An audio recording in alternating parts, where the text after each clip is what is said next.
Hi everyone, we're from Team 8. Our project for CS5446 is on reinforcement learning algorithm for recommendation system. I'm Yuan Yuan. I'll be covering the first paper that we'll be focusing on. The first paper talks about the first application of reinforcement learning in recommendation system. Hello, I am Wang Kexing. I will be covering the second paper, which talks about recommendation system application in the clinical medicine field. Hi, this is Yue Wen. I will talk about the third paper, which introduced the deep reinforcement learning for news recommendation. First, I would like to start with the introduction of what recommender system is. Recommender systems are algorithms that provide recommendation and suggestions to the most relevant items based on users' interests. And reinforcement learning, I believe, is no stranger to us. Specifically, we would like to focus on Q-learning for our project. The presentation will be divided into two parts. First, it will be the summary of 3 papers. Secondly, it will be on the evaluation. Evaluation will consist of quantitative perspective and also qualitative perspective. Without further ado, let's jump into the first paper. The first paper is called Web Watcher, a tour guide for the World Wide Web. This is the very first application of reinforcement learning in recommender system. Let's first take a look at the problem definition. Web Watcher is a bot on CMU's School of Computer Science website, and similar to a tour guide, its aim is to allow people to discover the content that match to their interest quickly. Now let's take a look at the context of the problem. So before the tour begins, the user will be asked to input the keywords they are interested in, and during the tour, the user can interact with the Web Watcher by interacting with the Web Watcher commands. This can be seen on the website at the top section indicated here. And also an eyeball icon will be placed beside the recommended page, which is rather small here if you can see. And the end state for this problem will be either user choose exit, go reached, or exit, go not found. So there are 3 methods proposed by this paper. The first one is a common recommender system approach, where it computes the similarity score between user's feature vector and hyperlink's feature vector. User's feature vector is obtained by transforming the user's interested words using TF-IDF.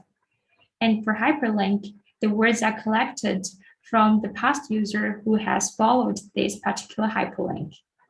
And those 2 features are further computed through cosine similarity to obtain the final similarity score.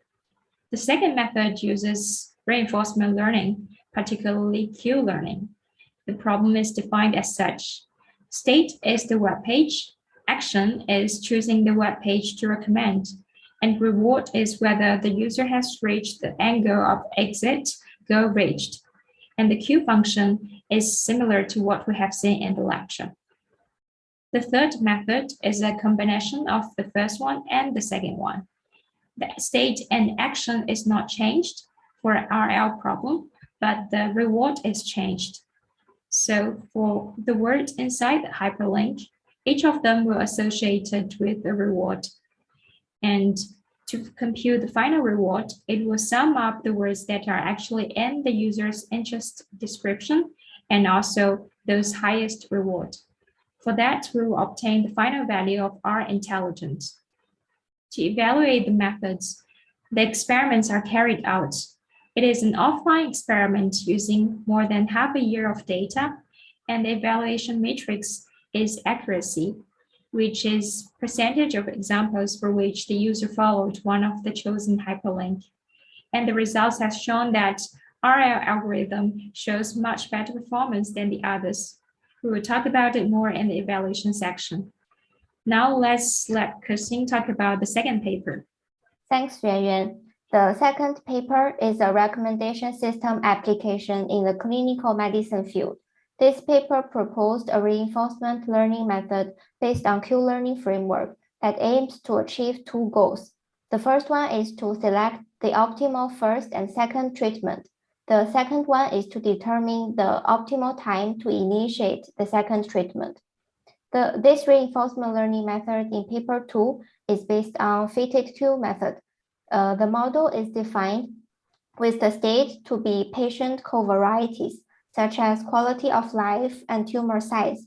The action is defined to be the treatment options and plus the timing. For the first treatment, we are not interested in the timing, but for the second treatment, we want to determine both the treatment option as well as the timing. Hence, the action will become a two-dimensional vector for the second treatment decision, and the reward is defined as the total survival time. The Q function proposed in this paper is similar as what we see in paper 1. To learn the values in the Q function, there might be challenges due to the complexity of the Q function structure, specifically the non-smooth maximization operator in this recursive equation.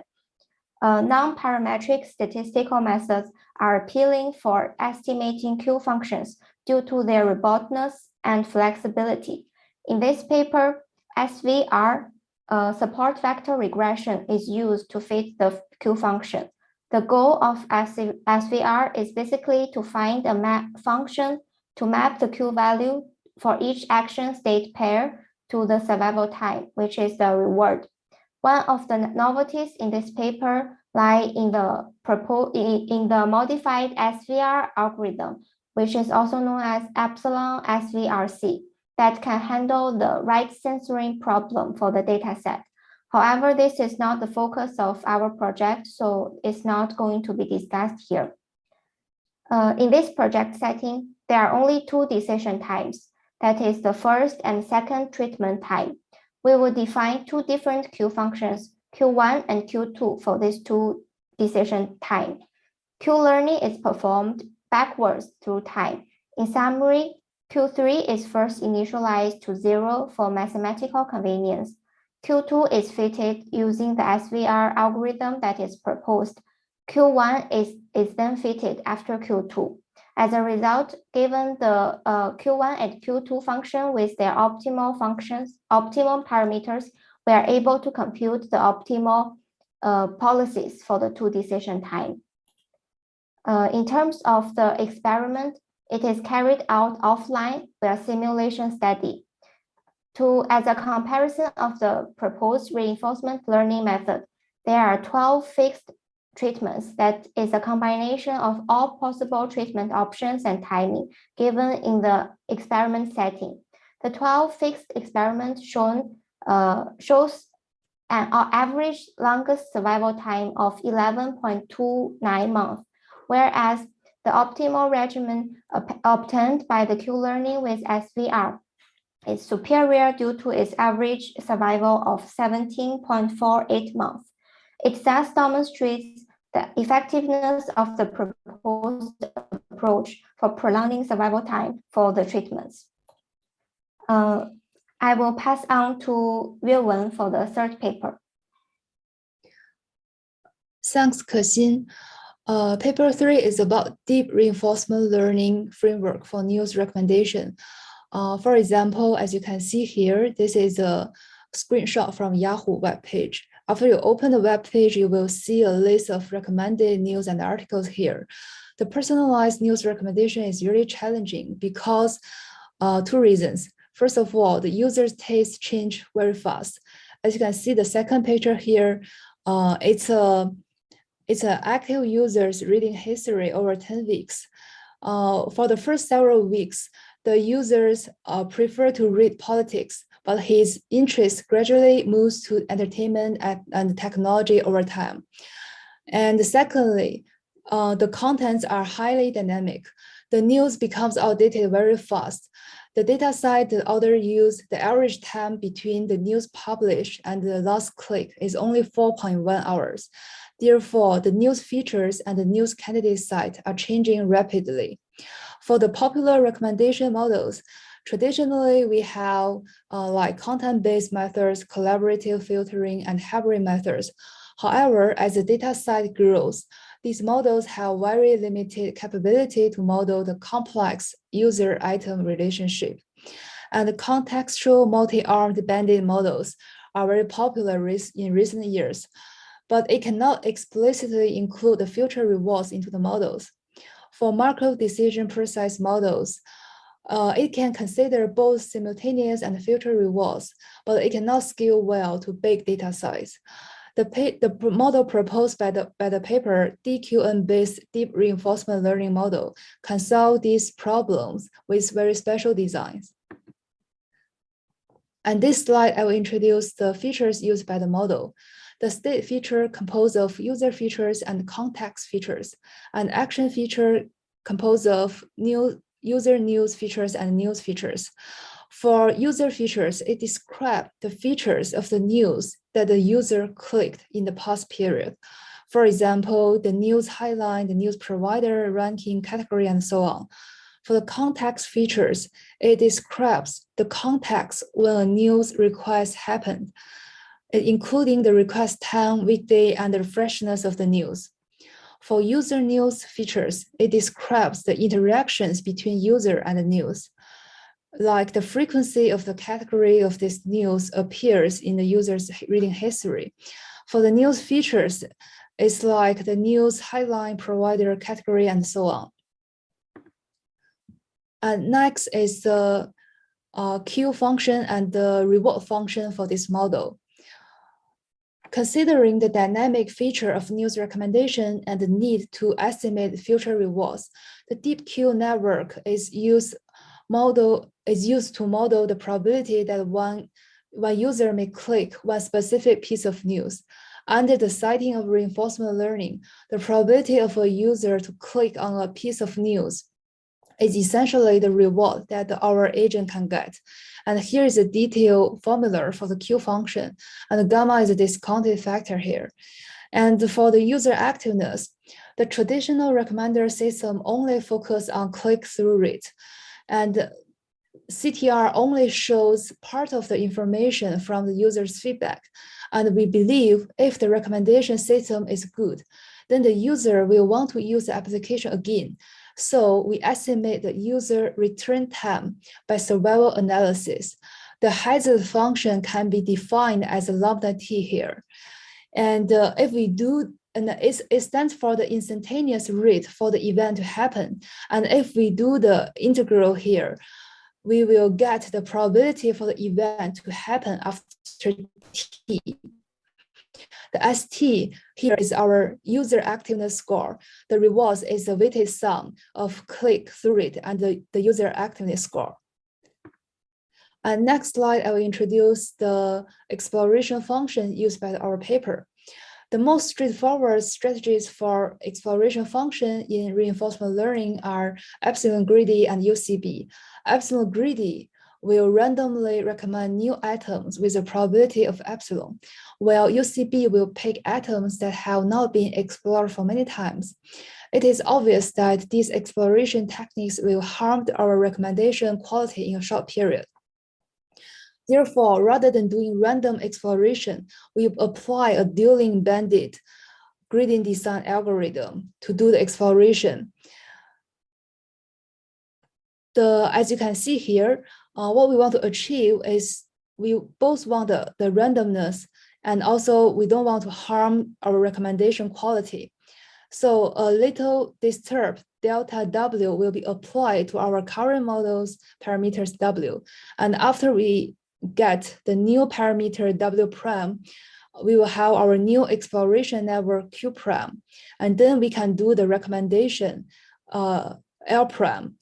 If we have the recommendation list L and L prime, we will apply probabilistic interleave, and we will get the final recommendation list. The final recommendation list will be a combination from atoms from both recommendation list L and L prime. And after we push the final recommendation list to the user, we will collect the feedback. And we will, based on the feedback, to evaluate the performance for both Q and Q prime. And in the end, the model will make a decision whether to update the network to Q prime or we just keep it as Q. And finally, we will have a look at the whole picture of the model's framework. The model is composed of offline and online parts. In offline parts, there are 4 kinds of features will be extracted, and deep Q network is trained with this data. And during the online part, our agent will interact with users and update the network in both minor and major steps. For minor step updates, after each time step, our agent will update the model by comparing the recommendation performance from both exploitation and exploration network. And the minor update will happen after each recommendation happens. For major update, it only happens after a certain period of time. The agent will use the user feedback and user activeness scores stored in the history to update the network. And next, I will introduce the experiments conducted from this paper. The data set is collected from a commercial news recommendation application. For the offline stage, we have 2 durations. For the 6 months one, we have around 0.5 million of users and 1.3 million of news. And we use click-through rate as our evaluation metrics. The formal definition is number of click items divided by the number of total recommended items. For the baseline models, we include 5 models here: logistic regression, factorization machines, wide and deep neural networks, linear upper confidence bond, and H-lin UCB. And you can see from the tables here, for both offline and online parts, our DQN-based models have the best performance compared to our baseline models in terms of click-through rate. Next, I will pass to Yuan to do some explanation about our evaluation. Thanks, Yuan. Now let's go to the evaluation part. Firstly, let's talk about the quantitative part of evaluation. Since 3 papers are using 3 different data sets, it is thus very difficult to realize the algorithm and test out on the same data set to benchmark. So what we have proposed is to look at lift matrix as defined in the slides. Lift is defined as the percentage of uplift compared to baseline or control model. For paper 1 and paper 2, it is comparing to a control model. Control model is simply just choosing random hyperlink or random treatments. We can see that the lift is above 0.4. This suggests that reinforcement learning is definitely a valid approach for a commander system. While for paper 3, it is comparing to baseline models as stated in the tables. For both matrix accuracy and click-through rate, we could see the lift is rather high. This suggests that reinforcement learning is not only a valid approach, but it is also a good approach that brings a lot of improvements in recommender system era. Secondly, we'll be looking at the qualitative perspective. To understand how reinforcement learning is a good choice for a recommender system, and also how reinforcement learning has adapted to the special characteristic for recommender system. Firstly, Q-learning has improved recommender system by including future rewards. As we know that Q-learning has this gamma value, which is a discount factor put on future rewards. This affects the greediness of the system. This is unique compared to commonly used recommender systems such as content-based filtering and collaborative filtering. And from all 3 papers, this characteristic has been highlighted and has been marked as why reinforcement learning is performing better than the others. Next, Ke-Xin will be talking about the second evaluation point. Thanks, Yuan. The second qualitative evaluation aspect we chose for the 3 papers will be how personalization is incorporated in different recommendation systems. We know that recommendation systems aim to provide personalized recommendation to users based on different users' individual performance. In the 3 papers we investigated, they utilized different techniques to take into account personalized information. In paper 2 and 3, personalization is incorporated in the states definition. In paper 2, the states is defined as patient covariates, and in paper 3, the state is defined as user features. Both these two state values will be different and customized for different users. Thus, it's an embodiment for personalization. Comparing it with paper 1, the personalization is reflected in the reward definition. Paper 1 defines a similarity score as a reward that is calculated based on users' topic of interest.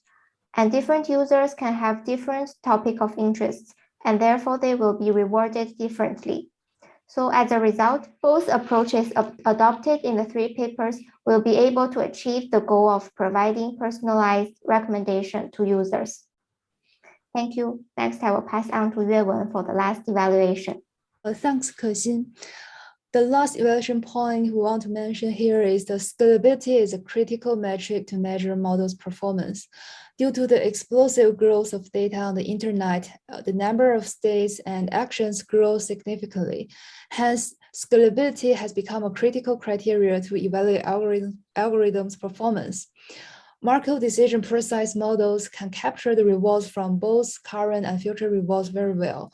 However, it cannot scale to large data set, as when the candidate states become larger, the state space grows exponentially and the state transition data will be too sparse for the model to learn. However, for deep Q learning, instead of maintaining a large Q value table, it utilizes a neural network to approximate the Q value function from the given input of action and state, so it can scale to large data set really well. To summarize, reinforcement learning algorithms are a good solution for recommendation system due to its consideration of future rewards, customized and personalized recommendation, and scalability to big data size. That's all for our presentation. Thanks for your listening.